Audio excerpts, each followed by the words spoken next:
നമസ്കാരം. കുറച്ച് ആൾക്ക് മുമ്പ് ഒരു ഗീവ് അവേ പ്രഖ്യാപിച്ചിട്ടുണ്ടായിരുന്നു. 2000 രൂപയായിരുന്നു പ്രൈസ്.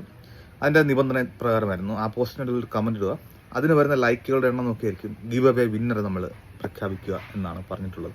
അങ്ങനെ ഇന്ന് ഞാൻ അതിൻ്റെ ഗീവ് അവേ വിന്നറെ പ്രഖ്യാപിച്ച് ഒരു പോസ്റ്റ് ഒക്കെ ഇട്ടിട്ടുണ്ടായിരുന്നു, വീഡിയോ ചെയ്തിട്ടുണ്ടായിരുന്നു, രാവിലെ ഇട്ടിട്ടുണ്ടായിരുന്നു, ഇൻസ്റ്റാഗ്രാമിലും ഫേസ്ബുക്കിലും യൂട്യൂബിലൊക്കെ ഇട്ടിട്ടുണ്ടായിരുന്നു. ഒരുപാട് ആൾക്കാർ കണ്ടിട്ടുണ്ട്. മുഹമ്മദ് പി എന്ന് പറയുന്ന ഒരു ഇൻസ്റ്റാഗ്രാം അക്കൗണ്ടിൽ നിന്നാണ് ആ ഒരു കമൻറ്റ് വന്നത്. ആ കമൻറ്റിനാണ് ഏറ്റവും കൂടുതൽ ലൈക്ക് കിട്ടിയത്. 462 ലൈക്കാണ് കിട്ടിയത്. പക്ഷേ അതിൻ്റെ അകത്തൊരു പ്രശ്നം ഉണ്ടായിരുന്നു. ആ കമൻറ്റ് ഞാൻ പരിശോധിച്ചു, അതിൽ വന്ന ലൈക്ക് ഞാൻ നോക്കിയപ്പോൾ അത് ഭൂരിപക്ഷവും ആട്ടോ ലൈക്കാണ്. അത് നമ്മുടെ നിയമത്തിന് എതിരാണ്, നമ്മുടെ നിബന്ധനയ്ക്ക് എതിരാണ്. അത് ഒരിക്കലും അംഗീകരിക്കാൻ പറ്റത്തില്ല. ആട്ടോ ലൈക്ക് ഒരിക്കലും അംഗീകരിക്കാൻ പറ്റത്തില്ല.